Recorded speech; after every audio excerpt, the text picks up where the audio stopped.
So this is the last video where we will understand the conservation of resources. We all know that most of the resources are in limited quantity, so it is really important to conserve resources. Otherwise, if we are exploiting and overusing of resources for our own needs, it will get extinct. Okay. With scientific and technological progress, human beings started using resource at a much large scale. Okay, when we had good technological progress, we had scientific progress. That is when we were able to use the resources at a much larger scale. See, it is like, for example, you are able to solve a sum. Okay, so आपको वो sum का method पता चल गया. Now through that method you are able to solve different kinds of sum, not from your own class, but you might say from even the higher class. So this is what, this is something, your education. So when you got educated enough and when there was a scientific and technological progress, so human beings actually started using resource at a very large scale. Okay, उनको था अब okay, we can use our science and we can do this, we can use the technology and we can use this. So even for experimentation, even if you want to produce new things daily from the things available in the form of raw material from your nature, you are literally exploiting those resources, right? And in order to produce something, in order to do experiments, service, you need resources from nature. So with the scientific and technological progress, human beings started using resources at a large scale. Also, the continuous rise in population caused an increased demand for resources. Firstly, scientific and technological progress that led to large scale use of resources. The second important thing is population, increase in population. Okay, so if population is increased, they will definitely have greater consumption. For greater consumption, you need greater resources. So that is one thing that caused increased demand for resources. Therefore, a balance between population growth and the utilization of resource is absolutely necessary.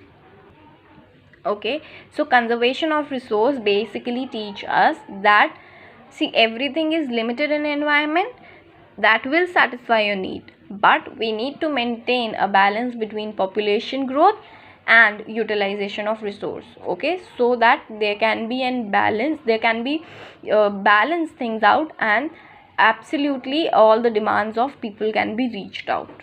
Now, how to restore this balance? See, you need to remember that restoring balance is important. Why? Because हम चाहते हैं लंबे समय तक, for a longer period and a longer duration, resources can fulfill our needs. First thing, also we want that everybody's need should be fulfilled. So for that, we need to have a population control, and population should be such that it is balanced with the available resource. Now, how to restore this balance? So for that we have two key terms: conservation of resources and sustainable development.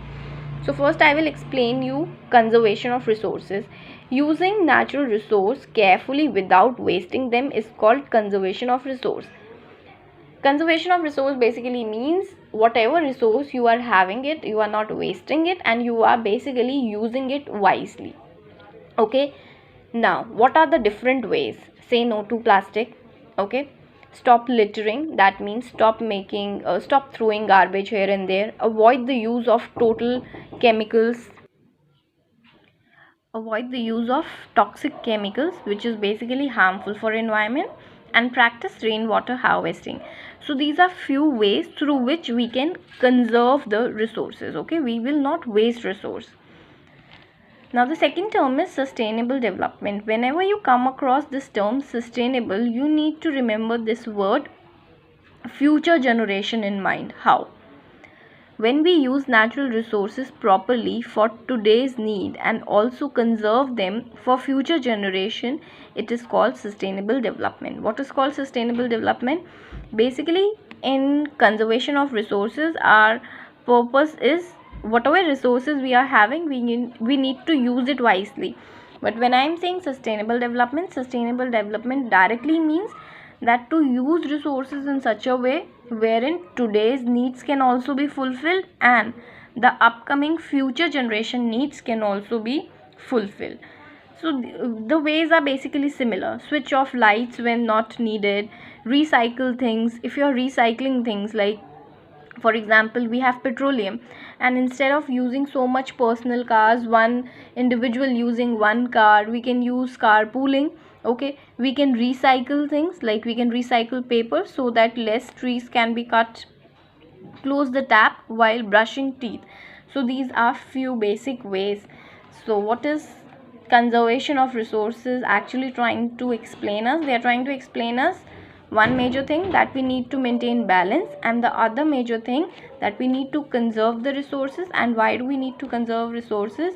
In order to make it available for today's needs and for future generation as well. So this chapter is completed here now. Okay, for any doubts you can let me know.